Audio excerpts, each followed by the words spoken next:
আজকে তারেক জিয়া বাংলাদেশে ফেরার স্বপ্ন দেখতো না যদি শান্তির না থাকতো। আজকে তোমার নেত্রীকে চিকিৎসা করার জন্য বিদেশে পাঠাতে পারতো না যদি আজকে ওরা না থাকতো। রান্নায় আমার ভালোবাসা Jamuna gas stove. Jamuna gas stove, আধুনিক, নিরাপদ ও দীর্ঘস্থায়ী। আজকে বাংলাদেশের সত্য সংবাদ প্রকাশ করার কারণে তুহিনকে জীবন দিতে হয়েছে। আজকে আমরা কি দেখেছি, সত্য কথা বলার কারণে সার্জিদের বিরুদ্ধে আবার নতুন ভাবে কেস হয়েছে, মামলা হয়েছে।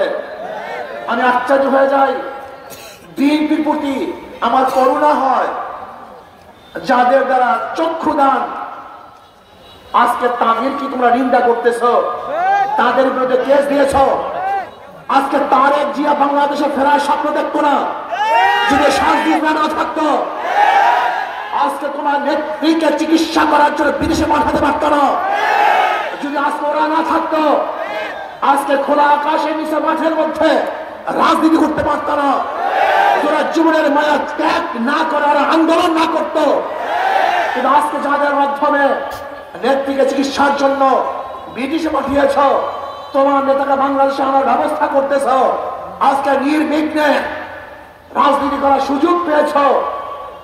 আজকে সত্য কথা বলার কারণে সেই সার্জিদের বিরুদ্ধে কেস দিয়েছ। বাংলাদেশের মানুষ তোমাদের এই ঔদ্ধত্য কোনো অবস্থাতেই মেনে নেবে না, মানতে